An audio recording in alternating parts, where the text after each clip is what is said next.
La fin du XIXe siècle et le début du XXe siècle étaient marqués par une époque de profonds bouleversements, tant sur le plan social que politique. Alors que la Belle Époque semblait promettre une ère de prospérité et d'avancée, les tensions géopolitiques se cristallisaient, conduisant inexorablement vers l'un des conflits les plus dévastateurs de l'histoire mondiale, la Deuxième Guerre mondiale. Au cœur de ces évolutions complexes, émergeait un homme dont la destinée allait s'entremêler avec les grands mouvements de cette époque tumultueuse, Winston Churchill. Winston Leonard Spencer Churchill est né le 30 novembre 1874 à Blenheim Palace, Oxfordshire, en Angleterre. Il était le fils de Lord Randolph Churchill, un homme politique britannique, et de Jenny Jerome, d'origine américaine. La famille Churchill avait des liens profonds avec l'aristocratie britannique, et Winston était donc né dans une famille de la haute société.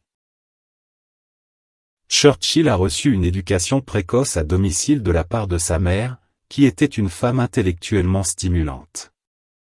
Il a ensuite été envoyé à l'école préparatoire de Saint-Georges à Ascot et au Harrow School, où il a eu une expérience éducative moyenne.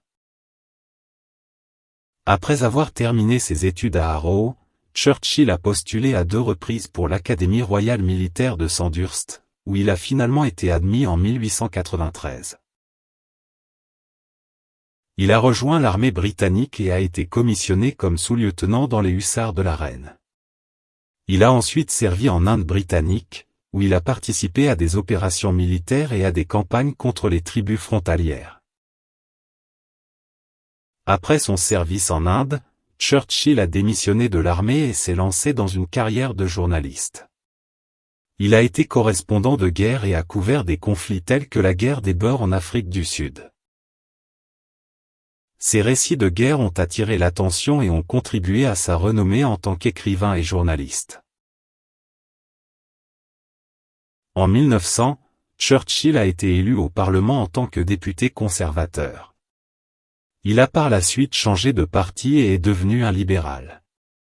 Sa carrière politique a été marquée par une série de hauts et de bas, mais il a rapidement gagné en réputation grâce à ses talents d'orateur et à son énergie. Winston Churchill est devenu Premier ministre du Royaume-Uni le 10 mai 1940, à un moment où la Grande-Bretagne était confrontée à une situation désespérée en Europe. Les forces nazies avaient envahi la Belgique, les Pays-Bas et la France, et l'armée britannique avait été repoussée à Dunkerque. Churchill a occupé plusieurs postes gouvernementaux au cours de sa carrière précoce, notamment celui de Premier Lord de l'Amirauté, où il a contribué à moderniser la Royal Navy. Ses positions politiques divergentes avec son propre parti à l'époque l'ont parfois mis en difficulté, mais il est resté un personnage influent de la politique britannique. Il a rappelé aux Britanniques que la résistance était essentielle, et il a inspiré un sentiment de fierté nationale et de courage.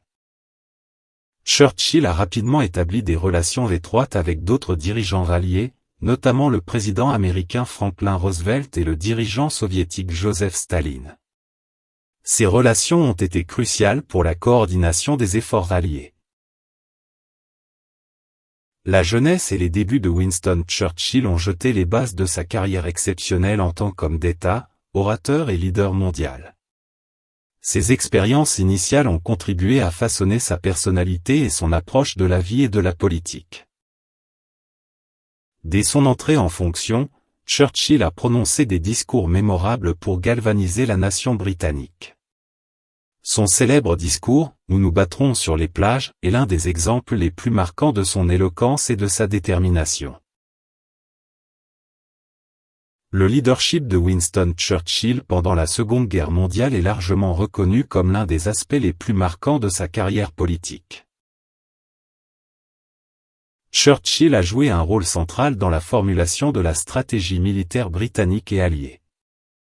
Il a encouragé la Royal Air Force à résister à la Luftwaffe allemande lors de la bataille d'Angleterre. Il a également été impliqué dans des négociations diplomatiques, notamment à la conférence de Téhéran en 1943 et à la conférence de Yalta en 1945, où les Alliés ont planifié la post-guerre et la division de l'Europe. Churchill était connu pour sa persévérance inébranlable.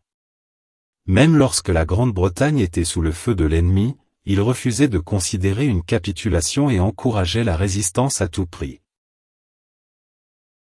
Le leadership de Churchill pendant la Seconde Guerre mondiale a contribué de manière significative à la victoire des Alliés. Son charisme, son dévouement et sa résilience ont inspiré le peuple britannique et les Alliés à travers le monde. Son leadership est également salué comme un exemple de leadership exceptionnel en temps de crise. Ses discours et son engagement inébranlable ont joué un rôle majeur dans la préservation de la liberté et de la démocratie en Europe occidentale.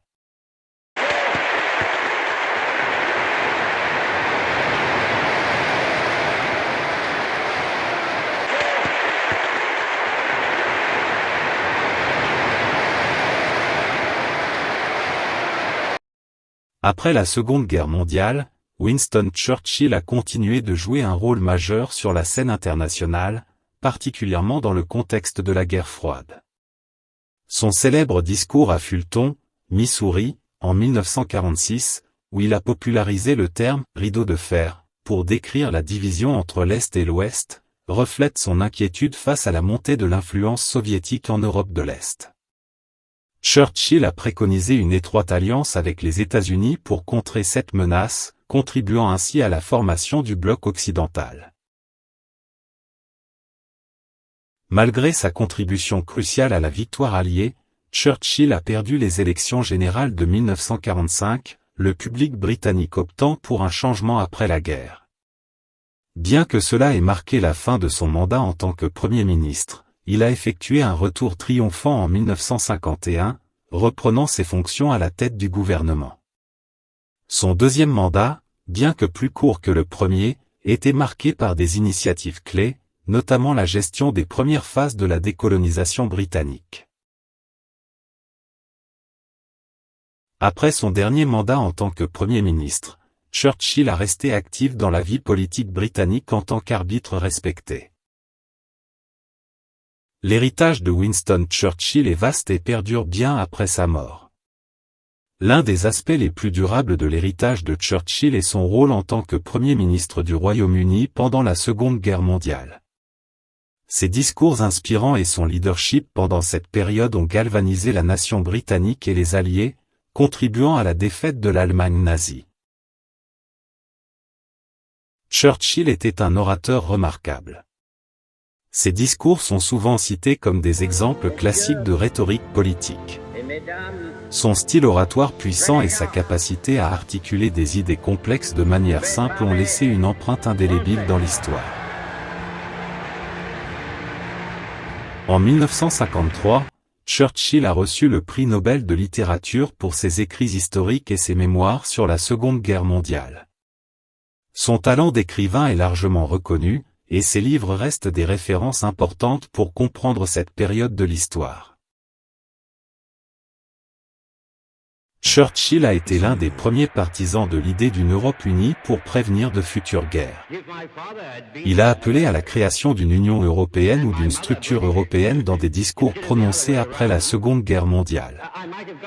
Bien que ces idées n'aient pas été immédiatement mises en œuvre, son plaidoyer a contribué à jeter les bases de l'Union européenne moderne. Churchill a été un ardent défenseur des valeurs démocratiques et de la liberté individuelle. Il s'est opposé au totalitarisme, que ce soit le nazisme ou le communisme, et a lutté pour préserver les droits fondamentaux des citoyens. Son obstination et sa persévérance en temps de crise sont devenues emblématiques. L'image de Churchill fumant son cigare et affirmant que l'on ne doit jamais abandonner est restée un symbole de détermination et de résistance face à l'adversité. L'influence politique de Churchill s'est étendue bien au-delà de la Seconde Guerre mondiale. Il a été un acteur majeur dans la création des Nations Unies et a joué un rôle central dans les relations internationales de l'après-guerre. L'héritage historique de Churchill est omniprésent dans la culture britannique et mondiale. Des films, des documentaires, des livres et des monuments perpétuent sa mémoire. Des lieux historiques, tel que le musée Churchill War Rooms à Londres, préserve sa contribution à l'histoire. En reconnaissance de sa contribution à la lutte contre les forces de l'Axe pendant la Seconde Guerre mondiale, Churchill a été nommé citoyen honoraire des États-Unis par le Congrès américain en 1963. L'héritage de Winston Churchill demeure un rappel puissant de la capacité de leadership en temps de crise, de la défense de la liberté et de la démocratie, ainsi que de l'importance de la persévérance face à l'adversité. Sa vie et ses accomplissements continuent d'inspirer les générations futures.